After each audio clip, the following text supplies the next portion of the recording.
അസ്സലാമു അലൈക്കും. ഇന്ന് നമ്മൾ പറയാൻ പോകുന്നത് അക്കീദയിലെ ഒന്നാം പാഠം അതിൻ്റെ ചോദ്യോത്തരങ്ങളുമാണ്. അപ്പോൾ നമുക്ക് വീഡിയോയിലോട്ട് കടക്കാം. പാഠം 1. അല്ലാഹു സുബ്ഹാനഹു വ തആല. ആകാശലോകത്ത് മിന്നിത്തിളങ്ങുന്ന നക്ഷത്രങ്ങൾ നിങ്ങൾ കണ്ടിട്ടില്ലേ? എന്തൊരു ഭംഗി! അവയെല്ലാം ചെറുതാണെന്ന് നിങ്ങൾ കരുതിയിട്ടുണ്ടോ? ഭൂമിയേക്കാൾ എത്രയോ വലിയ ഭീമാകരമായ ഗോളങ്ങളാണ് ഓരോ നക്ഷത്രവും. കോടാനുകോടി നക്ഷത്രങ്ങൾ തട്ടാതെ മുട്ടാതെ ശൂന്യാകാശത്ത് നീന്തി തുടിച്ചു കൊണ്ടിരിക്കുന്നു. പരിശുദ്ധ ഖുർആൻ പറയുന്നത് നോക്കൂ. വകുല്ലും ഫീ ഫലക്കി യസ്ബഹൂൻ. എല്ലാ ഗോളങ്ങളും അതിൻ്റെ ഭ്രമണപഥത്തിൽ നീന്തിക്കൊണ്ടിരിക്കുന്നു. വാഹനങ്ങൾ ഒഴുകി നടക്കുന്ന സുന്ദരമായ റോഡുകൾ നിങ്ങൾ ശ്രദ്ധിച്ചിട്ടില്ലേ? കപ്പലുകൾ സഞ്ചരിക്കുന്ന പാതകൾ സമുദ്രത്തിലുണ്ട്.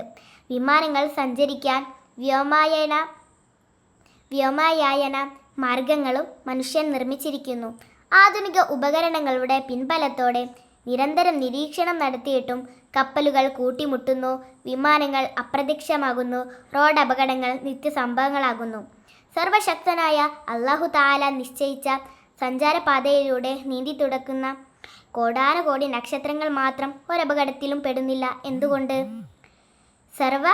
സർവജ്ഞനായ അല്ലാഹുവിൻ്റെ നിയന്ത്രണം കൊണ്ട്. ഒരാളെയും ആശ്രയിക്കാതെ തീർത്തും സ്വതന്ത്രമായി അനുനിമിഷം ഈ ലോകം മുഴുവൻ നിയന്ത്രിച്ചു കൊണ്ടിരുന്ന അല്ലാഹു എത്ര ഉന്നതൻ! നാം ജനിക്കുമ്പോൾ നമ്മുടെ വായിൽ പല്ലുകൾ ഇല്ല. പിന്നീട് അത് മുളയ്ക്കുന്നു. നിശ്ചിത വലിപ്പമായാൽ വളർച്ച നിൽക്കുന്നു. ഇല്ലെങ്കിൽ എന്തു സംഭവിക്കും? ഒന്നാലോചിച്ച് നോക്കൂ. ചെറിയ വായിൽ പുറത്തേക്ക് തള്ളി നിൽക്കുന്ന വലിയ പല്ലുകൾ ഊഹിക്കാൻ പോലും കഴിയുന്നില്ല. ഇത്ര ശാസ്ത്രീയമായി കാര്യങ്ങൾ സംവിധാനിക്കുന്നതിൻ്റെ പിന്നിൽ ആരാണ്? സർവശക്തനായ അല്ലാഹു തന്നെ. നമുക്ക് ഊർജവും പ്രകാശവും നൽകുന്ന സൂര്യനില്ലേ? അത് നമ്മോട് അടുത്ത് സ്ഥാപിക്കപ്പെട്ടിരുന്നെങ്കിൽ ചൂടിൻ്റെ കാഠിന്യം കൊണ്ട് നാം ഒക്കെ കത്തിച്ചാമ്പലാകുമായിരുന്നു. നിലവിലുള്ളതിനേക്കാൾ വളരെ മുകളിലാണെങ്കിലോ നാം ഒക്കെ തണുത്ത് വിറങ്ങലിച്ചു പോകുമായിരുന്നു. ഇത്ര കൃത്യവും വ്യക്തവും ഭദ്രവുമായി സർവ്വഗോളങ്ങളും നിയന്ത്രിക്കുന്ന അല്ലാഹുവിന് മുമ്പിൽ നമുക്ക് അങ്ങേയറ്റത്തെ വിനയം പ്രകടിപ്പിക്കാം. നിസ്കാരത്തിലെ സുജൂദിൽ നാം ചൊല്ലുന്ന ദിക്ർ എത്ര അർത്ഥവത്തമാണ്! സുബ്ഹാന റബ്ബിയൽ അഅ്ലാ വബിഹംദിഹി. അത്യുന്നതനായ എൻ്റെ നാഥനെ ഞാൻ പരിശുദ്ധനാക്കുന്നു, അവനെ ഞാൻ സ്തുതിക്കുകയും ചെയ്യുന്നു. ഇനി ഈ പാഠത്തിൻ്റെ തദ്രീബാത്ത് നോക്കാം. ഒന്നാമത്തത് കണ്ടെത്താം. ഇതിലെ ഒന്നാമത്തെ ചോദ്യം, അല്ലാഹുവിൻ്റെ സൃഷ്ടി വൈഭവത്തിന് ഒരു ഉദാഹരണം. ഉത്തരം: ആകാശത്ത് മിന്നിത്തിളങ്ങുന്ന കോടാനുകോടി നക്ഷത്രങ്ങൾ.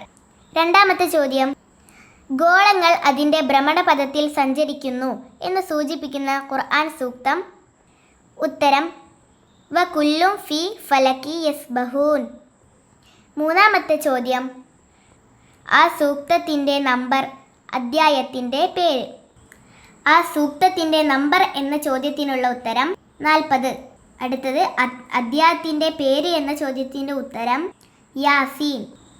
രണ്ടാമത്തത് ശരിയും തെറ്റും വേർതിരിക്കാം.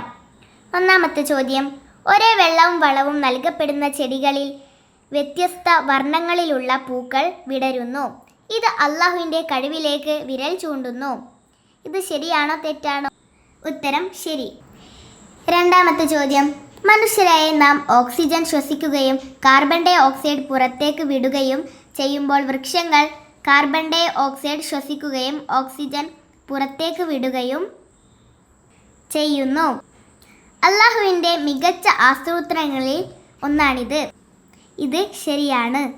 അടുത്തത് മൂന്നാമത്തെ ചോദ്യം, ബെൻസ് കാറ് ഒരിക്കലും അപകടത്തിൽ പെടുന്നില്ല. ഇത് ശരിയാണോ തെറ്റാണോ? ഉത്തരം തെറ്റ്. മൂന്നാമത്തേത് ആശയം എഴുതാം. സുബ്ഹാന റബ്ബിയൽ അഅ്ലാ വബിഹംദിഹി. ഇതിൻ്റെ ആശയം എന്താണ്? ഉത്തരം: അത്യുന്നതനായ എൻ്റെ നാഥനെ ഞാൻ പരിശുദ്ധനാക്കുന്നു, അവനെ ഞാൻ സ്തുതിക്കുകയും ചെയ്യുന്നു. രണ്ടാമത്തേത് വകുല്ലും ഫീ ഫലക്കി യസ്ബഹൂൻ. ഇതിൻ്റെ ആശയം എന്താണ്? ഉത്തരം: എല്ലാ ഗോളങ്ങളും അതിൻ്റെ ഭ്രമണപഥത്തിൽ നീന്തിക്കൊണ്ടിരിക്കുന്നു. നാലാമത്തെ ചോദ്യം, അല്ലാഹുവിൻ്റെ സൃഷ്ടി വൈഭവത്തിലെ വിരൽ ചൂണ്ടുന്ന എന്തെല്ലാം കാര്യങ്ങൾ നമ്മുടെ ശരീരത്തിലുണ്ട്? അതിൽ ഒരെണ്ണം പാഠഭാഗത്ത് പരാമർശിച്ചിട്ടുണ്ട്. ചർച്ച ചെയ്തു കൂടുതൽ എണ്ണം കണ്ടെത്താം. ഈ ചോദ്യം നിങ്ങൾ ചെയ്യുവില്ലേ? ഈ ചോദ്യത്തിൻ്റെ ഉത്തരം നിങ്ങൾ എഴുതണം. പാഠഭാഗത്ത് നമ്മുടെ ശരീരത്തിലുള്ള ഒരവയവത്തെ പറ്റി പറയുന്നു. നാവിനെ പറ്റിയല്ല, പല്ലിനെ പറ്റി പറയുന്നുണ്ട്. അതുപോലെ നമ്മുടെ ശരീരത്തിലുള്ള കുറേ അവയവങ്ങളെയും ചർച്ച ചെയ്ത് നിങ്ങൾ ഇതിൻ്റെ ഉത്തരം എഴുതൂ. അടുത്ത വീഡിയോയുമായി നമുക്ക് വീണ്ടും കാണാം. അതുവരെ ബൈ ബൈ.